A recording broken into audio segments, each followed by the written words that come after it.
अस्सलामुअलैकुम dear students, उम्मीद करता हूँ आप सब दोस्त खैरियत से होंगे, ठीक ठाक होंगे।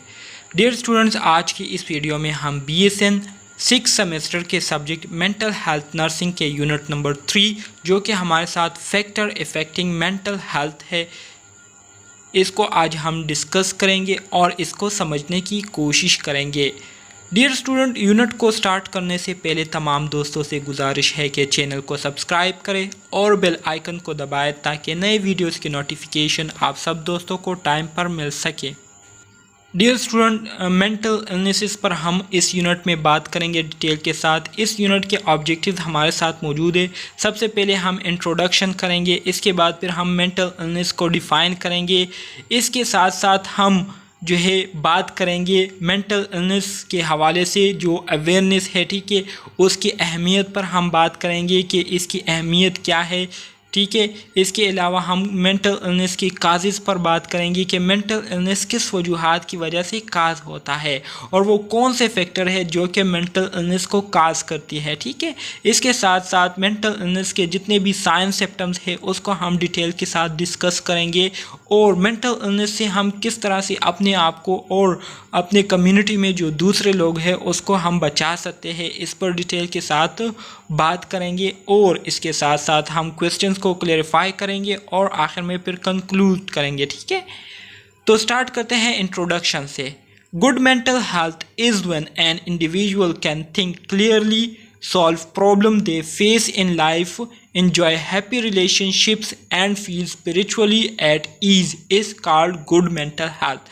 हम किसी बंदे की मेंटल हेल्थ को तभी गुड कह सकते हैं जब उस बंदे में ये सलाहियत मौजूद हो कि वो चीज़ों को आसानी से चीज़ों के बारे में सोच सकता हो, ठीक है, बग़ैर किसी प्रॉब्लम के, बग़ैर किसी डिफ़िकल्टी के। इसके अलावा उसके डेली लाइफ में जितने भी प्रॉब्लम आते हो उसको, तो वो उस प्रॉब्लम को बआसानी से फेस कर सकता हो, उसको बआसानी से मैनेज कर सकता हो और इसके साथ साथ उनका जो लोगों के साथ जो रिलेशनशिप होता है, ठीक है, उस रिलेशनशिप से वो सेटिस्फाई हो और वो रूहानी तौर पर अपने आप को पुरसकून महसूस करता हो।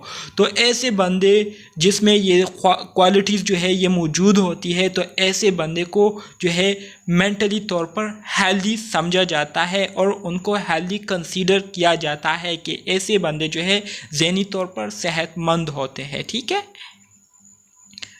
डियर स्टूडेंट्स, अब आ जाते हैं मेंटल इलनेस की डिफिनीशन की तरफ। What is mental illness?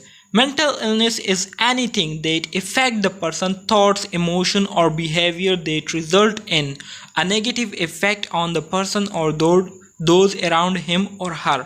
Mental illness जो है ये कोई भी चीज़ हो सकती है जो कि हमारे जो थॉट्स प्रोसेस होता है, मतलब सोचने की जो सलाहियत होती है, हमारे जो इमोशंस होते हैं और हमारा जो बिहेवियर होता है, ठीक है, तो वो इस बिहेवियर इन थॉट और इमोशन प्रोसेस को इफ़ेक्ट करता हो तो इसको हम मेंटल इलनेस कहते हैं।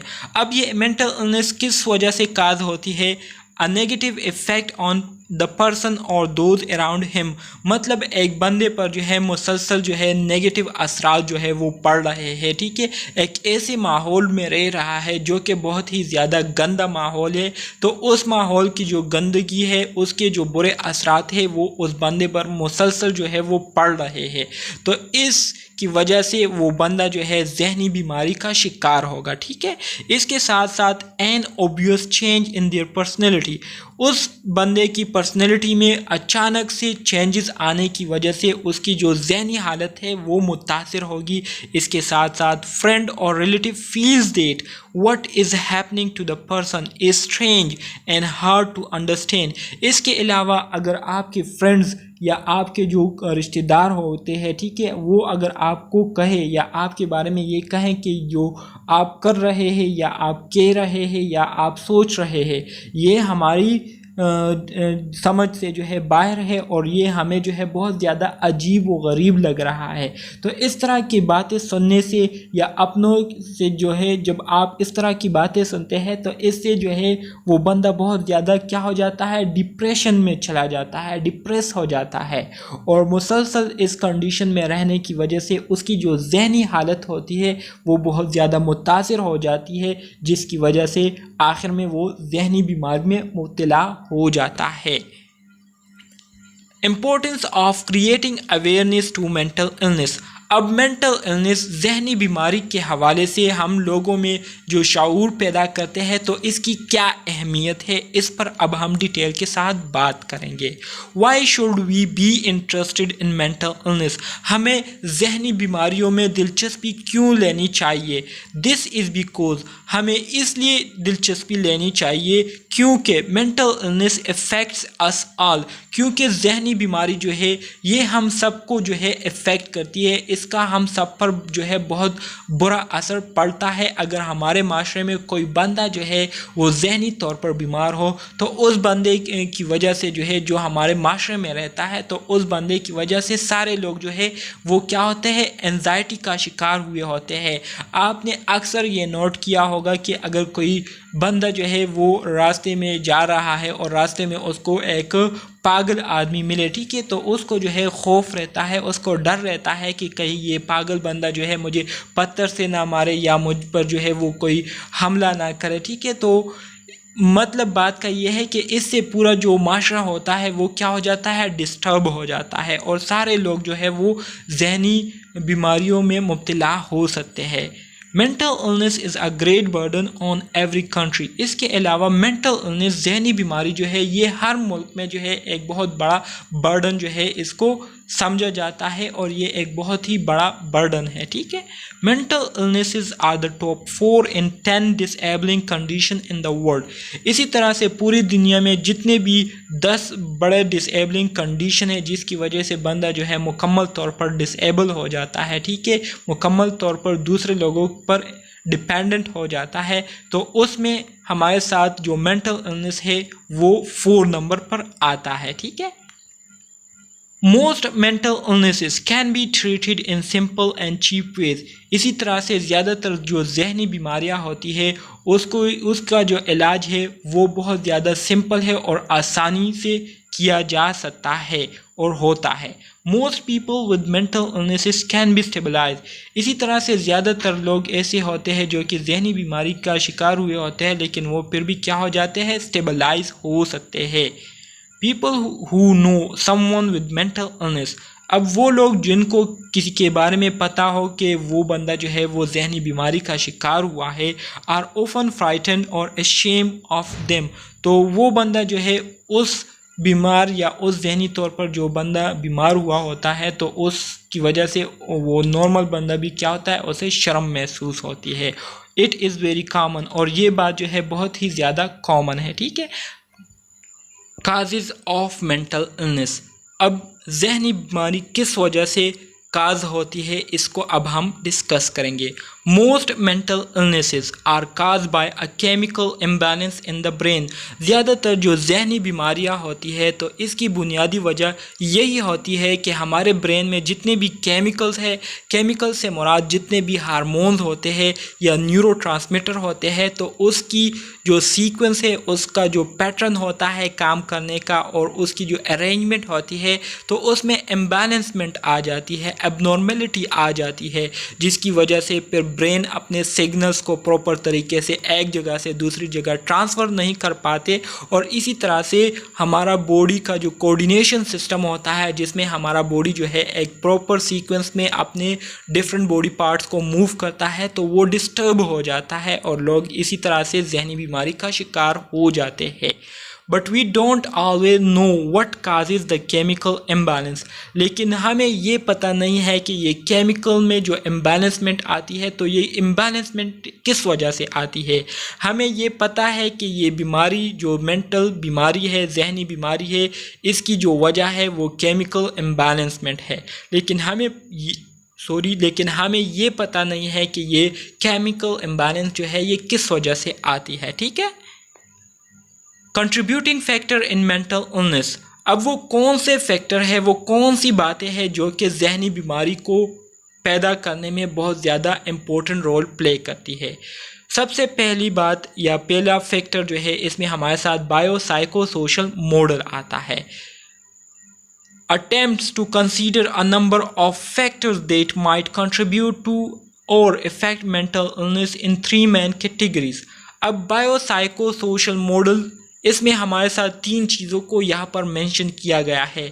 एक हमारे साथ बायोलॉजिकल फैक्टर है, एक हमारे साथ साइकोलॉजिकल फैक्टर है और एक हमारे साथ सोशल फैक्टर्स है। ठीक है, सो इसको अब हम डिस्कस करेंगे। बायोलॉजिकल फैक्टर्स की अगर हम बात करें तो बायोलॉजिकल फैक्टर्स में हमारे साथ जो फिजियोलॉजी एंड बायोकेमिस्ट्री और जेनेटिक इनहेरिटेंस है, इसमें जब एबनॉर्मेलिटी आती है तो एबनॉर्मेलिटी आने की वजह से जो पेशेंट होता है उसकी जहनी कंडीशन वो एबनॉर्मल हो जाती है और वो जहनी बीमारी का शिकार हो जाता है। अब फिजियोलॉजी से मुराद फंक्शन है, हमारे जो मेंटल्स है, हमारे जो ब्रेन है, ठीक है, इसके अपने फंक्शन है। ये एक बहुत ही इम्पोर्टेंट ऑर्गन है हमारे पूरी बॉडी का, मतलब ये हमारे बॉडी का मास्टर है जो कि हमारे बॉडी के हर किस्म के फंक्शन को कंट्रोल कर रहा है।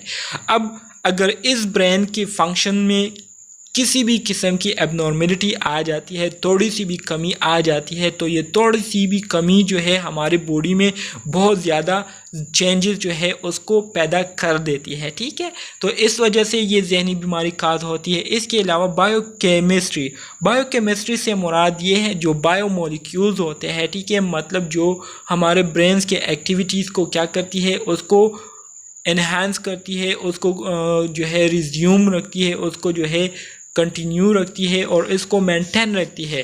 तो इन बायोमोलिक्यूल मतलब न्यूरोट्रांसमीटर्स हो गए या हार्मोन्स हो गए, इसमें इम्बैलेंसमेंट आ जाती है जिसकी वजह से लोग जहनी बीमारी में मुब्तला हो जाते हैं।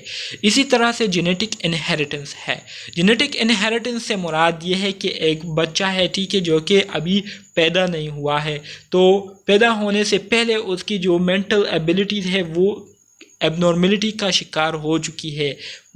किस वजह से हो चुकी है, जो जीन की सीक्वेंस जिस टाइम हो रही होती है तो जीन्स की सीक्वेंस में एबनॉर्मेलिटी आ जाती है, जिसकी वजह से बंदा या जो बच्चा होता है वो माँ के पेट में ही जहनी बीमारी का शिकार हो जाता है। तो इसको कहते हैं जेनेटिक इनहेरिटेंस। ठीक है, मतलब पैदाइशी तौर पर जहनी बीमारी का पेशेंट वो बन चुका होता है। तो ये सारी चीज़ें जो है बायोलॉजिकल फैक्टर में आती है। इसके अलावा साइकोलॉजिकल फैक्टर्स की अगर हम बात करें तो इसमें इमोशनल एक्सपीरियंसेस आ जाते हैं, इंटरपर्सनल इंटरेक्शन आ जाती है एंड द पर्सन अपब्रिंगिंग आ जाती है। इमोशनल एक्सपीरियंस से मुराद ये है कि आप दोस्तों ने अक्सर ये नोट किया होगा कि ज़्यादातर अक्सर जो है कुछ लोग ये शिकायत करते हैं कि उनकी बात को जो है घर में नहीं सुनी जाती, ठीक है, या उनकी बातों को जो है घर वाले जो है इतनी इम्पोर्टेंस नहीं देते, जिसकी वजह से वो बंदा जो है वो एहसासी कमतरी का शिकार हो जाता है। वो फिर अपने इमोशंस को, अपने जज्बात को जो है अपने घर वालों के साथ शेयर नहीं करता, जिसकी वजह से उसके जो फीलिंग्स है, उसके जो इमोशन है वो मुसलसल डिप्रेस रहते हैं। ठीक है, तो इस वजह से वो जहनी बीमारी का शिकार हो जाता है। इसके अलावा जो दूसरा साइकोलॉजिकल फैक्टर है मेंटल इलनेस का, वो ये है कि आपका लोगों के साथ जो ताल्लुक़ है वो कैसा है। ठीक है, क्या आपका जो लोगों के साथ जो ताल्लुक़ है, जो इंटरेक्शन करते हैं, आप उससे मुतमईन है या नहीं, आप उससे सेटिस्फाई है या नहीं। तो ये भी बहुत ज़्यादा गहरा असर रखता है हमारी जो जहनी कंडीशन है उस पर। इसके साथ साथ पेरेंट जो है अपने बच्चों की परवरिश कैसे कर रहे हैं। अक्सर आप दोस्तों ने देखा होगा कि कुछ वालिदैन होते हैं कि जो अपने बच्चों को बात बात पर उनको डांटते हैं, ठीक है, उनकी जो है बेइज्जती करते हैं, उनको मारते हैं, जिसकी वजह से उस बच्चे की या उस बंदे की जो कैपेबिलिटीज़ होती है, जो सलाहियतें होती है, जो एबिलिटीज़ उसमें मौजूद होती है, तो वो एबिलिटीज़ जो है इस तरह के बिहेवियर करने की वजह से वो डिप्रेस रह जाती है और बंदा जो है फिर वो अपने जो एबिलिटीज़ होती है, जो कैपेबिलिटीज़ सलाहियतें होती है, उसको इस्तेमाल नहीं कर पाता। तो इस तरीके से वो जहनी बीमारी का शिकार हो जाता है। इसी तरह से अगर सोशल फैक्टर्स की हम बात करें तो social factors related to culture background and current life situation. हमारा जो कल्चर बैकग्राउंड है, बाज़ लोगों का जो कल्चर है वो बहुत ज़्यादा ही डिस्टर्बिंग कल्चर होता है। ठीक है, मतलब उसमें फजूल चीज़ें होती है, फजूल बातें होती है, जिसकी वजह से एक बंदा जो है उसको जो है एक्सेप्ट नहीं कर पा रहा होता और एक्सेप्ट ना करने की वजह से लोग उस पर क्या देते हैं, जोर देते हैं, जिसकी वजह से वो डिप्रेस रहता है और इसी तरह से वो जहनी बीमारी का शिकार हो जाता है। इसी तरह इसके अलावा हमारी जो मौजूदा ज़िंदगी की जो सिचुएशन है, जो हालात चल रहे होते हैं, तो इसका बहुत गहरा असर पड़ता है हमारी जहनी सेहत पर। These factors may operate separately or in combination at different times in a person life। तो ये फैक्टर जो कि मैंने आप दोस्तों के साथ शेयर किए, तो ये हमारे लाइफ में जो है या तो बिल्कुल अलग अलग हमारी ज़िंदगी को अफेक्ट करती है, या ये जितने भी फैक्टर मैंने आप दोस्तों के साथ शेयर किए तो ये मिलकर जो है बंदे को क्या करता है, एक ही टाइम पर इफ़ेक्ट कर लेता है। According to their timing in relation to the illness, they can be said to। इसके टाइमिंग के मुताबिक अगर हम इसकी डिफिनीशन करें, ठीक है, तो इसमें हमारे साथ फिर प्रीडिस्पोजिंग फैक्टर आ जाते हैं। प्रीडिस्पोजिंग फैक्टर से मुराद एक बीमारी जो है वो शुरुआत से आप में मौजूद है, लेकिन वो जो है उस टाइम जो है वो अपीयर नहीं हो रही होती, लेकिन थोड़ा सा अरसा गुजरने के बाद, थोड़ा सा टाइम गुजरने के बाद वो बीमारी जो है वो अपने आप को ज़ाहिर करना शुरू कर देती है। तो इस तरह की बीमारियों को प्रीडिस्पोजिंग कहते हैं, ठीक है, या प्रीडिस्पोजिंग फैक्टर कहते हैं। The person to the ill, predispose अगर हम देखें तो वो शुरुआत से क्या होता है, बीमार होता है, लेकिन उसके जो अलामात है वो ज़ाहिर हो जाते हैं बाद में, ठीक है। प्रिसिपिटेट इट, और इसी तरह से परपेचुएट इट, ठीक है। प्रीडिस्पोजिंग फैक्टर्स किसे कहते हैं, exist long before onset of illness, मतलब बीमारी के ज़ाहिर होने से पहले अगर कोई बीमारी आपकी बॉडी में मौजूद हो तो उसको हम प्रीडिस्पोजिंग फैक्टर कहते हैं, ठीक है। Precipitating factors are stressors occurring just before the appearance of symptoms। Precipitating factors ये असल में हमारे साथ स्ट्रेसर्स होते हैं। स्ट्रेसर्स ये एजेंट होते हैं जो कि स्ट्रेस को प्रोड्यूस करते हैं। तो ये स्ट्रेसर, ये प्रिसिपिटेटिंग फैक्टर हमारे बीमारी के जो अलामात हैं उसके ज़ाहिर होने से पहले जो है ये क्या होते हैं, ज़ाहिर होते हैं, ठीक है। इधर when illness is first experience और व्हेन इट इज़ रिलेप्सिस, ठीक है। परपेचुएटिंग फैक्टर्स प्रिवेलेंट और डिले रिजोल्यूशन और improvement of symptom. Perpetuating factors ये वो फैक्टर होते हैं जो कि हमारे जो एबनॉर्मल कंडीशन है उसको नॉर्मल में लाने के लिए नहीं छोड़ती, बल्कि हमारे कंडीशन को उसी तरह से एबनॉर्मल रखने की कोशिश करती है। तो इस तरह के फैक्टर को परपेचुएटिंग फैक्टर कहते हैं। इसी तरह से जो प्रोटेक्टिव फैक्टर है, reduces a person vulnerability to the illness. Protective factor जो है ये किसी बंदे की जो बीमारी के लिए वल्नरेबिलिटी होती है, मतलब बीमारी का ख़तरा होता है, तो उसको क्या करता है, प्रोटेक्टिव फैक्टर्स उसको कम कर देती है। बायोलॉजिकल, साइकोलॉजिकल, सोशल, तो ये हमारे साथ वही बातें हैं जो कि मैंने आपको अभी बताई, ठीक है। तो इसको आप ख़ुद ही देख ले, इसमें कोई भी ऐसी बात नहीं है जो कि मैं आपके साथ जो है उसको डिस्कस करूं। सारी जो है वही बातें जो कि इस स्लाइड से पहले मैंने आपको बताई। कंट्रीब्यूटिंग फैक्टर जो है कंटिन्यू है इन अदर वे। इसके अलावा the contributing factor could also be grouped into two factor and these are physical factor and psychological factor, ठीक है। इसके अलावा कंट्रीब्यूटिंग फैक्टर को हम मज़ीद दो ग्रुप्स में डिवाइड कर सकते हैं। एक को हम फिजिकल फैक्टर्स कहते हैं और एक को हम साइकोलॉजिकल फैक्टर कहते हैं। फिजिकल फैक्टर्स की अगर हम बात करें, the physical factor include the following. Physical factor में हमारे साथ मंदरजा झेल बातें आती है। सबसे पहले नंबर पर हमारे साथ ट्रॉमा आता है। ट्रॉमा से मुराद कोई एक्सीडेंट हो गया और एक्सीडेंट में जो है आपको हेड इंजरी हो गई, तो हेड इंजरी होने की वजह से आप जहनी बीमारी का शिकार हो सकते हैं। इसके अलावा आप किसी किस्म के ड्रग अब्यूज़ में मुब्तला है, ठीक है, आप कोई नशा आवर चीज़ें इस्तेमाल कर रहे हैं, तो इस वजह से जो है आपकी ज़हनी जो कंडीशन है वो ख़राब होगी।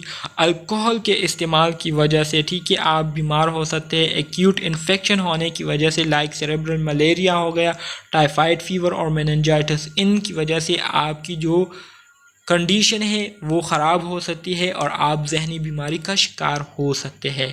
क्रॉनिक इलनेस, मिसाल के तौर पर डायबिटीज़ हो गई और हाइपरटेंशन, इसकी वजह से आप जहनी बीमारी का शिकार हो सकते हैं। पॉइज़न और टॉक्सिन, जैसे कि केमिकल लाइक इंसेक्टिसाइड हो गए और हार्बिसाइड, ये सारी चीज़ें जो है आपको क्या करती है, आपकी जो जहनी कंडीशन है उसको बुरी तरह से मुतासिर करती है और ये सारी चीज़ें हमारे साथ फिज़िकल फैक्टर्स में आती है। ठीक है, एमसीक्यूज़ के हवाले से ये इम्पोर्टेंट है। फिजियोलॉजिकल फैक्टर की अगर हम बात करें तो इसमें हमारे साथ मंदरजा झेल चीज़ें आती है, जैसे कि losses such as loss of love one, मतलब आप किसी से प्यार करते हैं, आप किसी को पसंद करते हैं और वो आपसे बिछड़ जाए तो उसके गम में जो है आप जहनी बीमारी में मुब्तला हो सकते हैं, या आपकी जॉब जो है वो ख़त्म हो जाए। ठीक है, या फाइनेंशियली आपको माशी तौर पर बहुत ज़्यादा नुकसान हो जाए, तो इस वजह से आप जो है बहुत ज़्यादा डिप्रेस रहते हैं और मुसलसल डिप्रेस रहने की वजह से आप जहनी बीमारी का शिकार हो जाते हैं। Failure in exam, failure in life, मतलब आप या एग्ज़ामिनेशन में फ़ेल हो जाते हैं या अपनी ज़िंदगी में जो है नाकाम हो जाते हैं, जिसकी वजह से डिप्रेस रहते हैं और आप इसी तरह से जहनी बीमारी का शिकार हो जाते हैं। सेवियर पुअर्टी, बहुत ही ज़्यादा गुर्बत के हालात है। ठीक है, बहुत ही ज़्यादा एक बंदा जो है बहुत ही ज़्यादा गरीब है, जिसकी वजह से उसको खाना खाने के लिए नहीं मिलता, कपड़े पहनने के लिए नहीं मिल रहे, जगह जो है वो रहने के लिए नहीं मिल रही, तो वो मुसलसल जो है डिप्रेशन का शिकार रहेगा और इसी तरह से वो जहनी बीमारी में मुब्तला हो जाएगा। इसी तरह से रेप या डिफाइलमेंट होने की वजह से, अनएम्प्लॉयमेंट होने की वजह से, डिमांड एट होम या वर्क, ठीक है, इस वजह से बीइंग रोब्ड या चोरी करने की वजह से, या आप से जो है किसी ने चोरी की हो तो इस वजह से जो है आप जहनी बीमारी का शिकार हो सकते हैं। डोमेस्टिक वायलेंस मतलब घरेलू ज़्यादती आपके साथ हुई हो, ख़ास तौर पर स्पाउसेस या चाइल्ड अब्यूज़ हुआ हो। ठीक है, तो इस वजह से जहनी बीमारी का शिकार हो जाता है। मैरिटल प्रॉब्लम, शादी के बाद आपको मसले मसाइल का सामना करना पड़ रहा है और आखिर में आप जो है तंग आकर डाइवोर्स ले लें या अलग हो जाए, तो इस वजह से जहनी हालत पर बहुत ज़्यादा असरात पड़ते हैं और आपकी जो रिलेशनशिप है वो टूट जाए। ठीक है, पेरेंटल जो है आपके वालिदैन के साथ किसी बात पर जो है वो तज़ाद आ जाए, किसी बात पर जो है आपका मसला उनके साथ पेश आ जाए, तो इस वजह से हो सकता है डिज़ास्टर लाइक नेचुरल और आर्टिफिशियल और बहुत कुदरती आफात के आ जाने की वजह से जो है आपका नुकसान हो जाए, तो इस वजह से आप जहनी बीमारी का शिकार हो सकते हैं। Sign and symptoms, dear students, sign symptoms की अगर हम बात करें मेंटल इलनेस की, तो इसमें हमारे साथ हेलुसिनेशन आती है। हेलुसिनेशन जो है ये हमारे साथ मेंटल डिसऑर्डर की एक कंडीशन है जिसमें बंदा जो है वो फॉल्स परसेप्शन करता है। फॉल्स परसेप्शन से मुराद ये है कि हकीकत में किसी किस्म का कोई साउंड में मौजूद नहीं होता या कोई चीज़ मौजूद नहीं होती, लेकिन उस मेंटली तौर पर जो बंदा बीमार होता है उसको जो है चीज़ें भी दिखाई दे रही होती है, उसको आवाज़ें भी सुनाई दे रही होती है जिसका हकीकत के साथ कोई ताल्लुक़ नहीं होता, तो ऐसे कंडीशन को हेलुसिनेशन कहते हैं। इसके अलावा डिल्यूजन भी, ये हमारे साथ फॉल्स बिलीव्स को कहते हैं। ठीक है, फॉल्स बिलीव से मुराद ये है कि कोई चीज़ जो है वो मौजूद नहीं होती और वो आपको कहता है कि ये चीज़ जो है यहाँ पर मौजूद है और मेरे सामने ही है, जो कि आपको नज़र नहीं आ रहा होता, तो इस किस्म की कंडीशन को डिल्यूजन कहते हैं। इल्यूजन ये हमारे साथ साइन सिम्टम्स में आता है। एंजाइटी तो आप सब दोस्त जानते हैं, डिप्रेशन आ जाता है, क्रॉनिक स्ट्रेस में चला जाता है, हाइपर एक्टिविटी में चला जाता है, इंसोमिया उसको हो जाती है, मतलब उसकी जो स्लीप पैटर्न है वो डिस्टर्ब हो जाती है, उसकी जो हाइजीन है, पर्सनल हाइजीन, ठीक है, मतलब अपनी साफ़ सुथराई का ख्याल वो फिर नहीं रखता, उसको जो है एनीमिया हो जाता है, मल न्यूट्रिशन का शिकार हो जाता है, मेनिया उसको हो जाता है। ठीक है, और इसके साथ साथ उसकी जो बिहेवियर है वो अजीब व गरीब हो जाती है। प्रिवेंट या प्रिवेंशन ऑफ मेंटल इलनेस, हम अपने आप को और अपनी पॉपुलेशन को जहनी बीमारियों से कैसे बचा सकते हैं। Sharing of problem with trusted personalities like pastor, well respected opinion leader in the family, community, clinical psychologist. अगर आप चाहते हैं कि आप जहनी बीमारी से महफूज रहे तो आपको एक काम करना होगा, आपको अपने प्रॉब्लम जो है अपने किसी ट्रस्टी बंदे से जो है उसके साथ आपने अपने प्रॉब्लम्स को शेयर करने होंगे। मतलब जिस बंदे पर आप बहुत ज़्यादा ट्रस्ट करते हो तो उसके साथ आपको अपने प्रॉब्लम्स शेयर करने होंगे, जिसकी वजह से वो आपको एक बेहतर सजेशन देगा, एक अच्छा आपको मशवरा देगा, ठीक है। तो इससे आपकी जो जहनी बीमारी है वो थोड़ा कम होगी। इसके अलावा ऐसी सब्सटेंसेस यूज़ करना जो कि नशा आवर होती है, उसको बहुत ज़्यादा इस्तेमाल करने की वजह से आप जहनी बीमारी में मुब्तला हो सकते हैं। तो अगर आप इससे बचे रहेंगे तो आप जहनी बीमारी का शिकार नहीं होंगे। Adherence and compliance to drug regimen, ठीक है। आप जो है नशा आवर चीज़ों की लत जो है आपको पड़ गई है, आपको आदत पड़ गई है, तो जब वो फिर आपको नहीं मिलता तो आप जहनी बीमारी में मुब्तला हो जाते हैं। Expected mother should attend antenatal clinic regularly and also deliver in hospital.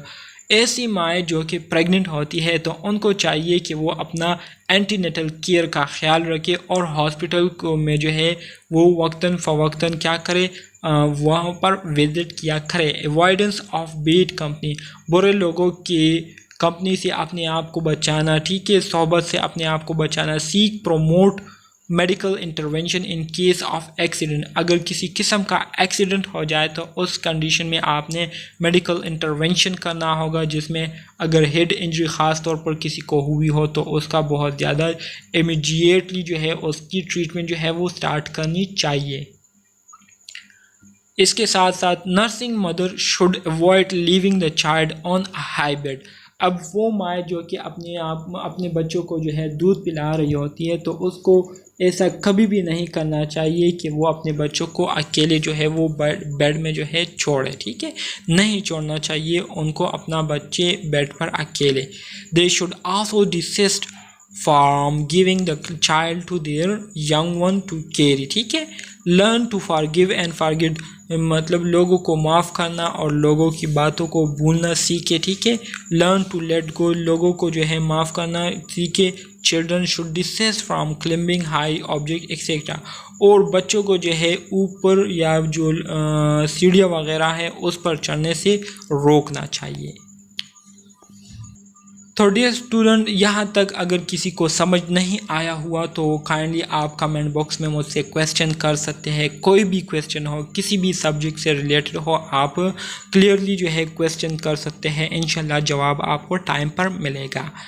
Conclusion की अगर हम बात करें, we so far discuss contributing factor to mental illness as head injury, drug, alcohol abuse, natural artificial disaster, loss of job, unemployment, loss of dear one, ठीक है। We continue with signs symptom of mental illness and delusion, ये तो वही बातें हैं जो कि हमने अभी डिस्कस की, तो उसके बारे में आपको बता रहे हैं कि हमने ये चीज़ें इसको डिस्कस कर लिए हैं। Thanks for listening.